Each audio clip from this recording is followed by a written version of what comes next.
Marcus Chen stands at the floor-to-ceiling windows of his Westchester estate, staring at nothing. 42 years old, self-made billionaire, founder of Chen Technologies, a company worth $8 billion.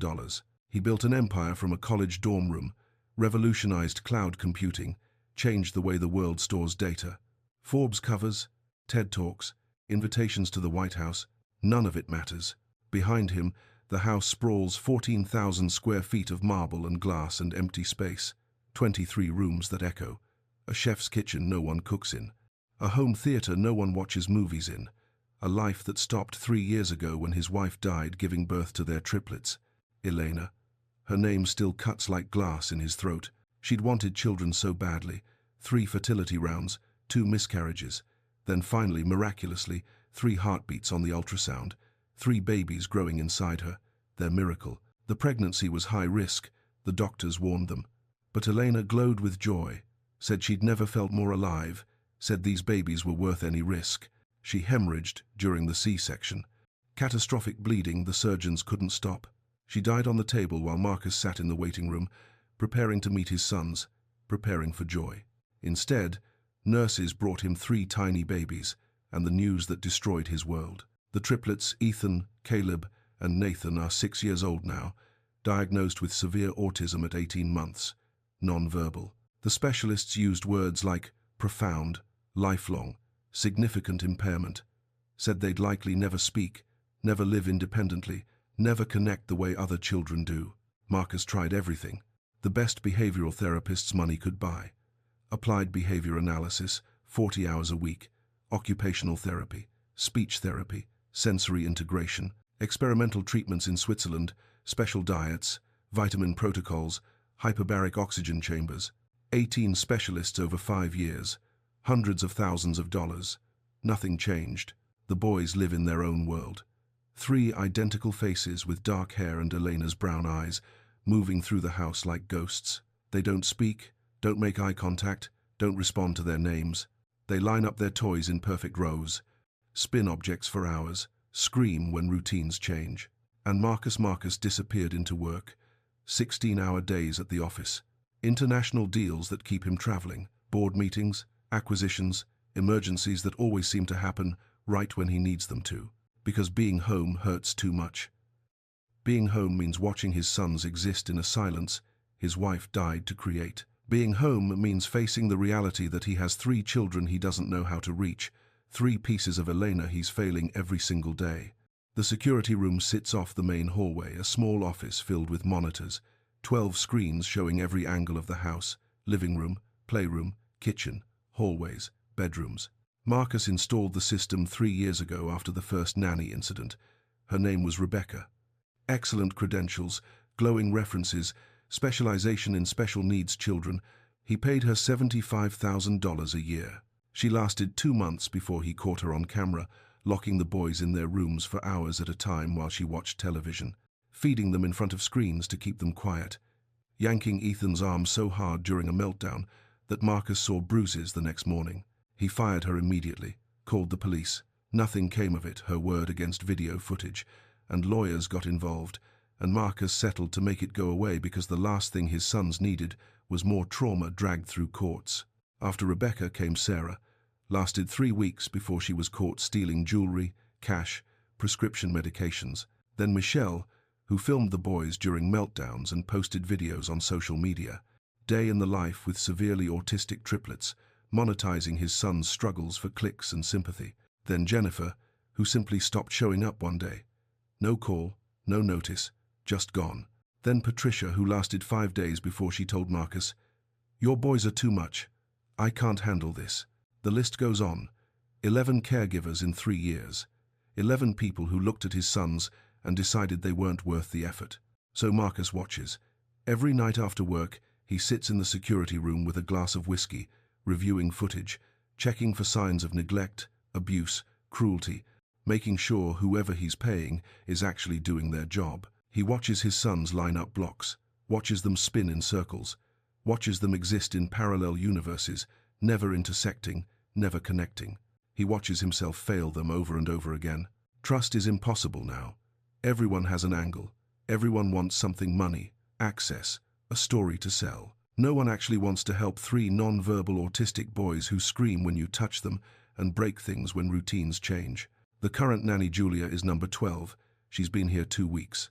Professional, efficient, cold. Follows the behavioral protocols exactly. Keeps the boys on schedule. Does her job without complaint or emotion. Marcus watches her on the monitors. She doesn't hurt them, doesn't neglect them, but she doesn't see them either, just manages them. 3 difficult problems to be contained until her shift ends. The boys have stopped looking at her, stopped responding to her presence entirely. They've learned what everyone who walks through that door eventually teaches them, that people are temporary, that connection is dangerous, that love is something that happens to other children. Marcus refills his whiskey, keeps watching. This is his life now, surveillance and distance, making sure his sons survive while he slowly suffocates under the weight of everything he can't fix. The staffing agency calls on a Wednesday morning. "Mr. Chen, we have someone, but she's unconventional." Marcus doesn't even look up from his laptop. What's wrong with her? Nothing's wrong. She's just not what we typically send. She's been working as a housekeeper for the past 8 years. No formal childcare training, no degree. But she heard about your situation and specifically asked to apply. "A housekeeper?" Marcus's voice is flat. "You're sending me a housekeeper for 3 autistic children?" She has personal experience with autism. Her nephew, she helped raise him after his mother, her sister, died. And Mr. Chen, she's the only person who's called about this position in 6 weeks. Everyone else we've contacted has declined. Because his sons are impossible. Because the pay isn't worth the difficulty. Because word has spread in the special needs caregiver community, the Chen triplets break everyone who tries. Marcus closes his eyes. "Fine, send her. Her name is Grace Mensah, 29 years old. Ghanaian immigrant, came to the States at 19 with nothing. Been cleaning homes in Connecticut ever since, working 3 jobs, sending money back to her mother in Accra." When she arrives Thursday morning at 8, Marcus opens the door and stops. She's small, maybe 5'2", in a simple grey dress and cardigan, both clean but worn soft from washing. Natural hair pulled back in a low bun. No makeup, weathered hands from years of cleaning. She carries a single bag and a worn Bible with coloured tabs marking pages. "Mr. Chen." Her voice is gentle, accented. She doesn't smile that aggressive, cheerful smile most caregivers wear like armour. Just looks at him with dark eyes that have seen grief. "Miss Mensah." "Grace, please."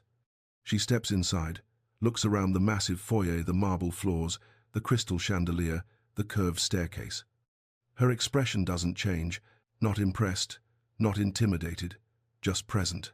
"I should tell you," Marcus begins his standard speech. "My sons are severely autistic, non-verbal. They don't respond to typical behavioral approaches. 11 caregivers have quit. If you're not prepared for—" "Where are they?" Grace asks quietly. Marcus pauses. "Excuse me? Your sons. Where are they?" He gestures toward the playroom. Grace walks in that direction without waiting for him. Marcus follows, caught off guard.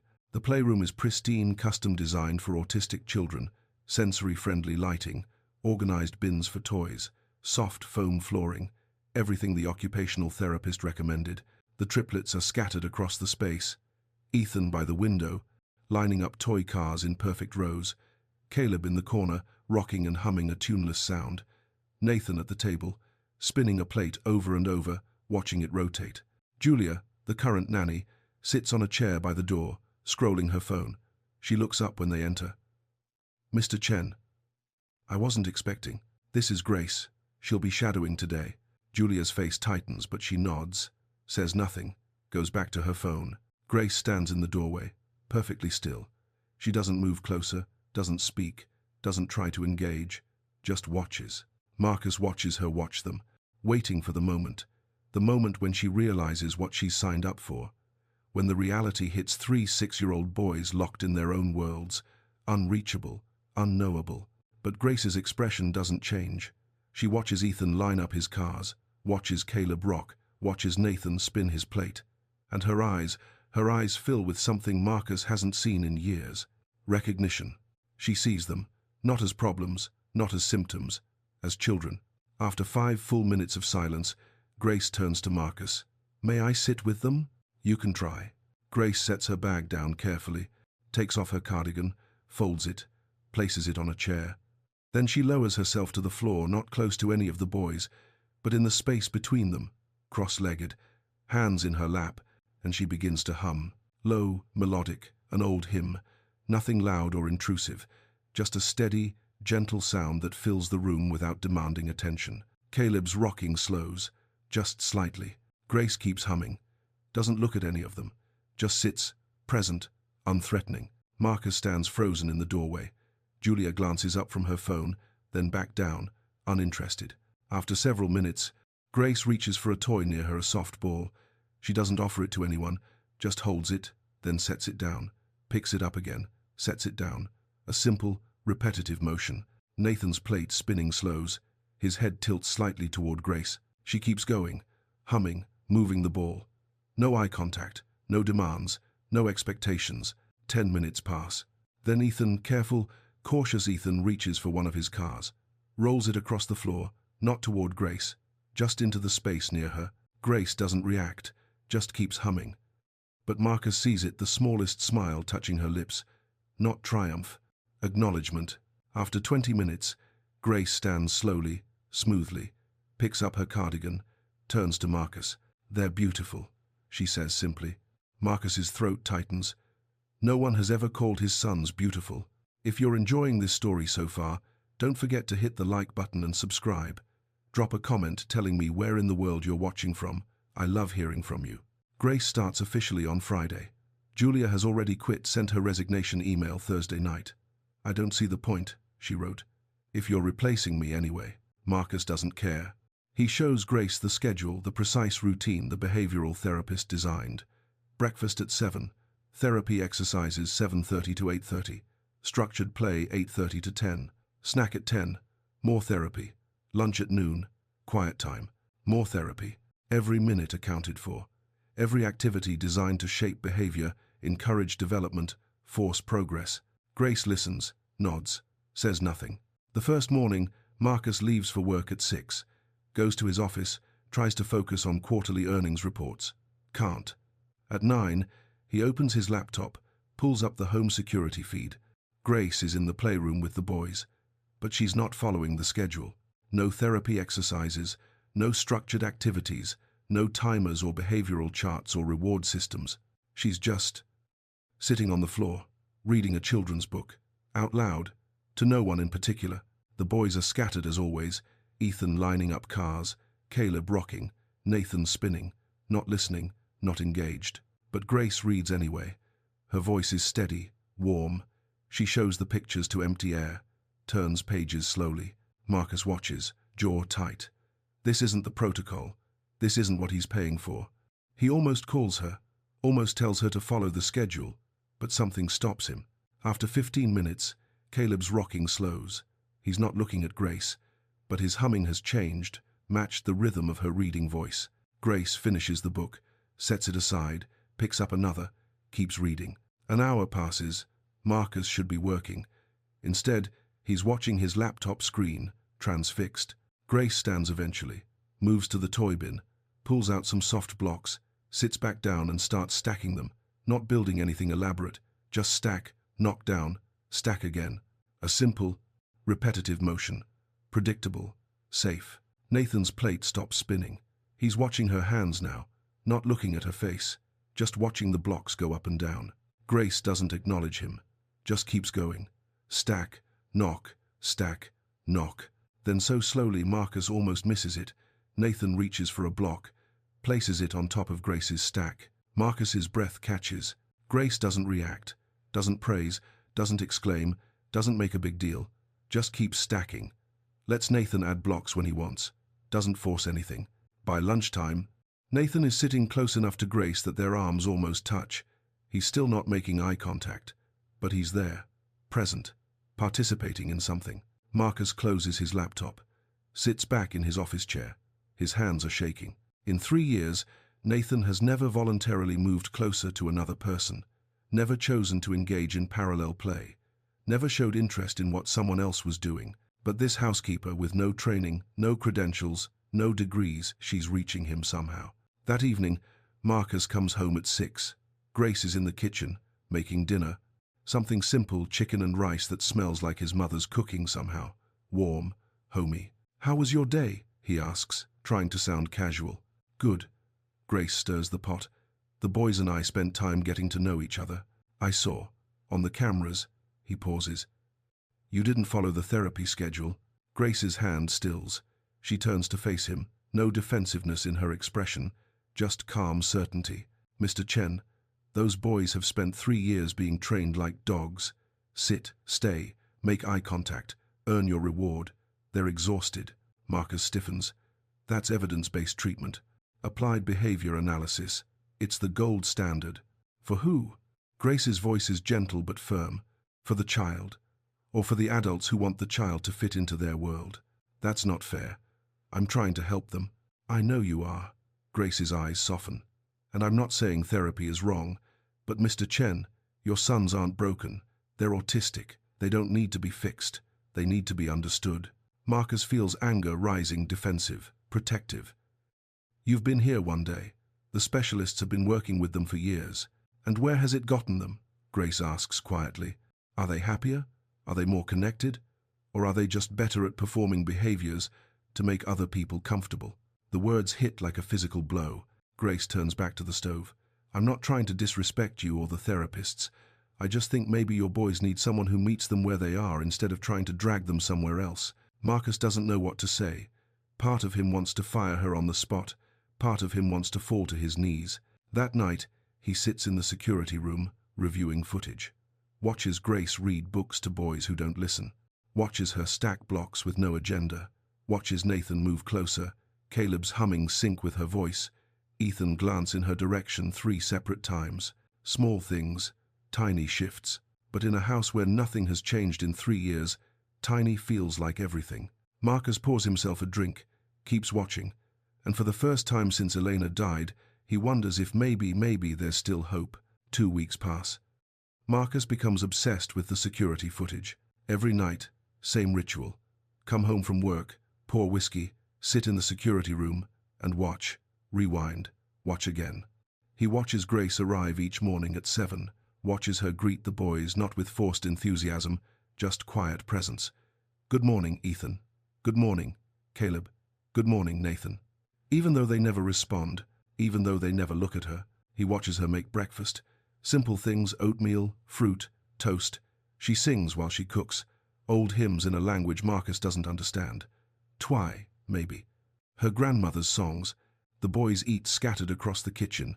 Ethan at the table, Caleb on the floor by the window, Nathan standing by the counter. Grace doesn't force them to sit together, just places their bowls wherever they are, meets them where they are. He watches her ignore the therapy schedule completely. No structured activities, no behavioral charts, no timers. Instead, she reads, she sings.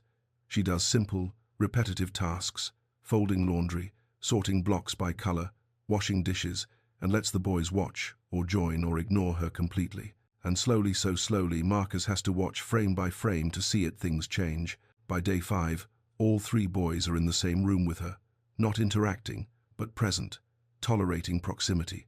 By day 7, Caleb stops rocking when she sings, just sits still, listening.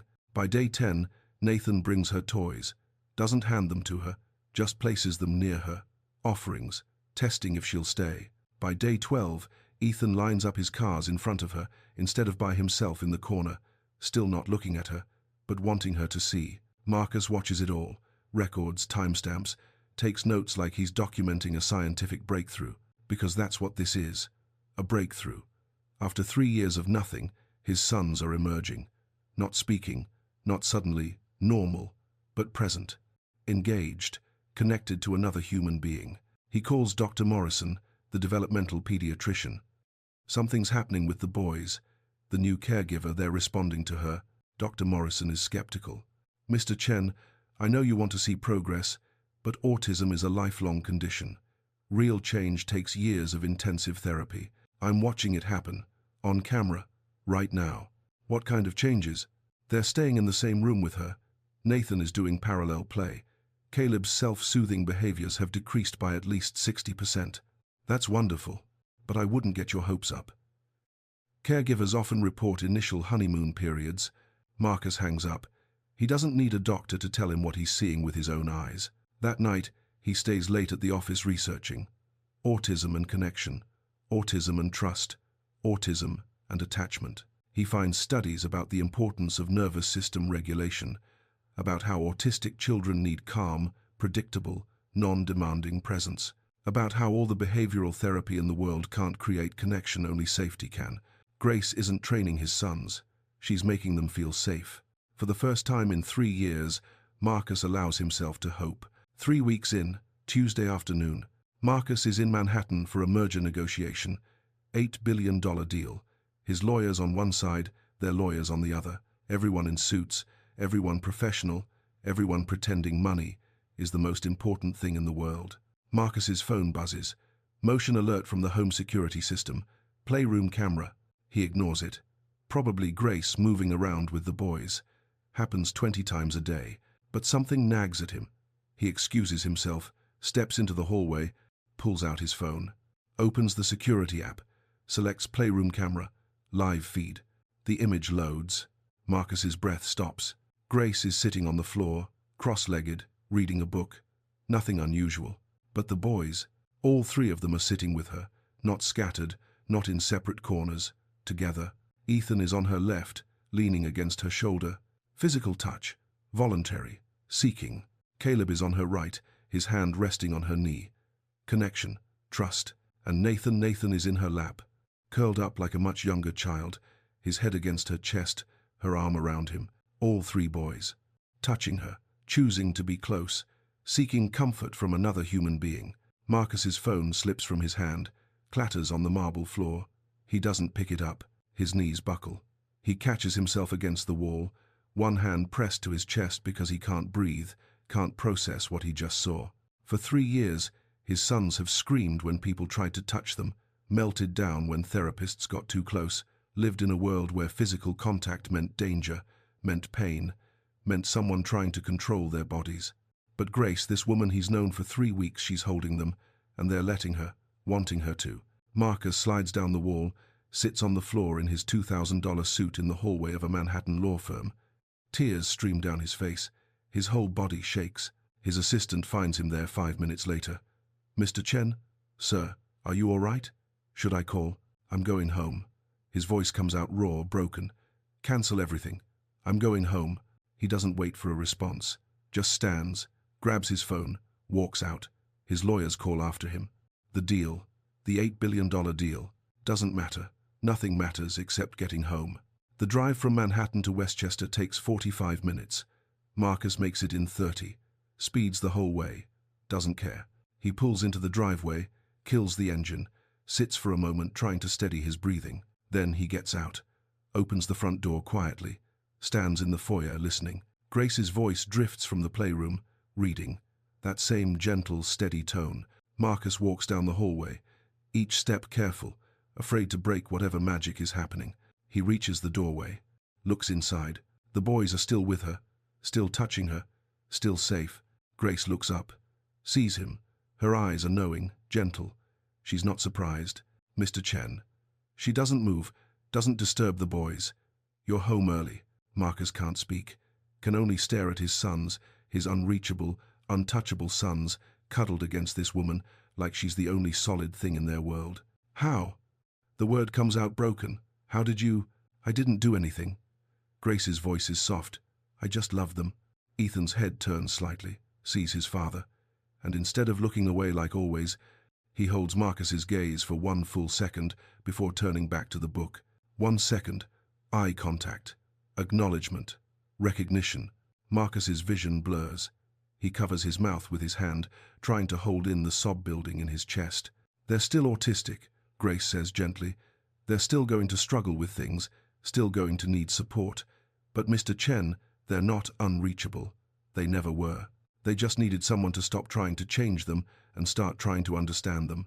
Marcus nods because he can't speak. Can't explain that he's not crying from disappointment or grief. He's crying because for 3 years he believed his sons were lost, believed the distance between them was permanent, believed Elena died giving birth to children who would never know love. But he was wrong. His sons do know love.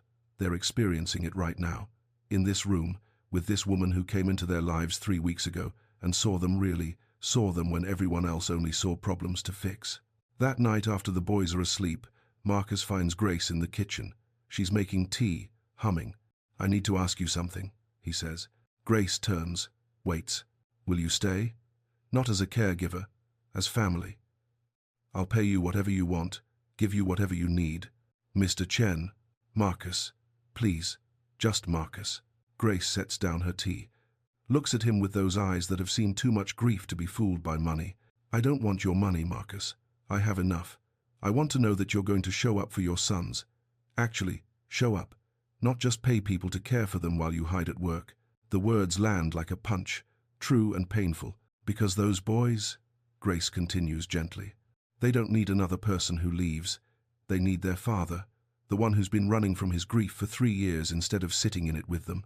Marcus feels something crack open in his chest. "I don't know how to reach them the way you do." "You don't have to reach them my way. You just have to be present. Stop watching them through cameras and start being in the room. Stop treating them like a problem to solve and start seeing them as children who lost their mother and need their father to come back." "What if I fail?" "Then you fail in front of them. You fail while trying. You fail while staying. That's what love is, Marcus.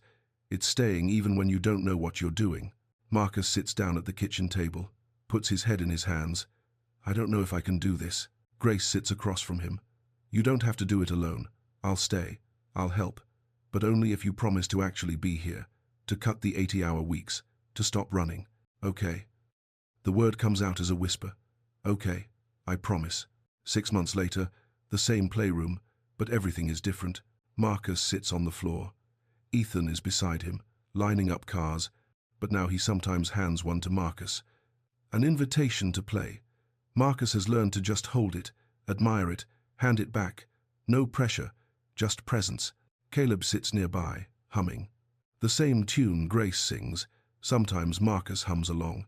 Caleb doesn't look at him, but his rocking slows when Marcus joins in. Connection through sound. Nathan is in Grace's lap across the room, still her favorite position, still seeking that physical closeness. But now, sometimes, he'll walk over to Marcus afterward, stand near him, let Marcus exist in his space. The boys still don't speak, still don't make consistent eye contact, still have meltdowns when routines change, still are autistic in every clinical sense. But they're present, engaged, connected to the two adults who chose to meet them where they are, instead of forcing them to be somewhere else. Marcus works from home 3 days a week now, turned down the CEO position at a Fortune 500 company, restructured his life around being present. Some days are hard. Some days Nathan screams for 2 hours straight and Marcus doesn't know why or how to help. Some days Caleb won't eat and Ethan breaks things and Marcus feels like a failure all over again. But Grace is there, steady, calm, reminding him that hard days don't mean bad parenting, just mean human struggle. One evening, Marcus and Grace sit on the back porch. The boys are asleep. The house is quiet. "Thank you," Marcus says, "for not giving up on them." "I never considered giving up." Grace smiles. "Your sons are exactly who they're supposed to be. The world just needs to catch up." Marcus looks at this woman who changed everything. This housekeeper with no credentials, who understood his sons better than 18 specialists with degrees. "Will you marry me?" The words slip out before he can stop them. Grace laughs. "Marcus, I'm serious. Not because you're convenient, not because you're good with my sons, but because somewhere between the block stacking and the hymn singing and the way you love my boys, I fell in love with you too." Grace's eyes fill with tears. "You don't have to marry me to keep me here. I already chose this family." "I know, but I want to choose you back. Officially, permanently. If you'll have us." Grace looks at him for a long moment. Then she nods. "Yes, but only because I fell in love with all 4 of you." They marry in the backyard. Small ceremony. Grace's mother flies in from Ghana. Marcus's sister and her family. A handful of close friends. The boys wear matching suits. Don't understand what's happening, but they're calm, present. Caleb hums through the whole ceremony. Ethan lines up flowers at the edge of the aisle. Nathan stays close to Grace, holding the hem of her dress. When Marcus and Grace kiss, Ethan looks up, makes eye contact with his father for 2 full seconds, the longest yet. Progress isn't linear. Progress is measured in seconds of eye contact, in voluntary physical touch, in humming the same tune, in choosing to be in the same room. That night, Marcus stands in the nursery doorway. The room he hasn't entered in 3 years. Elena's rocking chair still sits by the window. Grace finds him there, takes his hand. "She'd be proud of you," Grace says softly, "of the father you've become." "I was so angry at her," Marcus admits, "for leaving, for choosing them over me, for dying. You were grieving. I'm still grieving. We all are." Grace squeezes his hand. "But grief doesn't mean we stop living. It means we find ways to carry it together." From down the hall, Nathan cries out. Not a scream, just a sound, checking if they're still there. Marcus and Grace walk to the boys' room together. All 3 triplets in their beds, awake, unsettled. Grace starts humming. That old hymn, steady, calm, safe. Marcus joins in, his voice rough, unpracticed, but trying. Slowly, one by one, the boys settle. Caleb first, then Nathan, then Ethan. And there, in that room, 3 boys who were told they'd never connect, never love, never bond. They fall asleep surrounded by 2 adults who learned that love isn't about changing someone. It's about showing up, about staying, about being present even when it's hard, especially when it's hard. Marcus looks at Grace in the dim light, at his sons in their beds, at the family they've built from broken pieces. Not perfect, not fixed, not normal, but whole, in their own way, in the way that matters. And for the first time since Elena died, Marcus feels something he thought he'd lost forever. Peace. Not the absence of pain, but the presence of love strong enough to hold the pain without breaking. That's enough. That's everything. 6 months later, Marcus sits in his home office, but the door is open, always open now. He can hear Grace in the kitchen, humming while she prepares lunch. Can hear the boys in the playroom, Ethan's cars rolling across the floor, Caleb's soft humming joining Grace's melody, Nathan's quiet presence. He works from home 4 days a week now. Turned down the acquisition deal in Singapore, restructured his entire life around being present. Some mornings are still hard. Nathan still has meltdowns Marcus doesn't know how to solve. Ethan still lines up toys for hours. Caleb still rocks when overwhelmed. They're still autistic, still will be forever. But they're not lost anymore. Last week, Ethan placed a card directly in Marcus's hand. Not near him, in his hand, choosing connection. 3 days ago, Caleb hummed Marcus's favorite song, the one Elena used to sing. Marcus cried. Grace held him while he broke. Yesterday, Nathan fell asleep with his head on Marcus's shoulder. Voluntary touch, chosen safety. Progress measured in seconds. In small moments, in trust built one day at a time. Tonight, Marcus finds Grace in the boys' room, reading bedtime stories. All 3 triplets are on the floor with her, Ethan leaning against her leg, Caleb nearby, Nathan in her lap like always. Marcus sits down, slowly. Nathan doesn't move away. Grace finishes the story, sets the book aside, looks at Marcus with those knowing eyes. "I have something to ask you," Marcus says quietly. The boys don't look up, but they're listening. They always are. "Grace Mensa, will you marry me? Not because you saved my sons, but because you saved me too. You taught me that love isn't about fixing broken things, it's about being present with them, and I want to be present with you, forever." Grace's eyes fill with tears. Yes, the boys don't react, don't understand. But Ethan reaches out, touches his father's hand, just for a second, then goes back to his cars. It's enough. They marry 3 months later in the backyard. Small ceremony. Grace's family from Ghana. The boys in matching suits, calm, present. When Marcus kisses his bride, Nathan looks up, makes eye contact with his father. 3 full seconds, the longest yet. That night, Marcus stands at the window of their bedroom, looking at the life he's built. Grace sleeping peacefully, his sons safe down the hall, a home full of love instead of silence. He thinks about Elena, wonders if she can see this, if she knows her death brought life somehow, that her sons are loved, that he finally came back. "Thank you," he whispers to the night. To her, to God, to whatever force brought Grace to their door. From the baby monitor, Caleb's voice drifts up, humming, that same hymn Grace taught him. Marcus closes his eyes, listens, and feels, for the first time in 3 years, completely whole. The end. If this story reminded you that different isn't broken and love meets people where they are, subscribe and share. Comment where you're watching from. Your story matters. See you next time.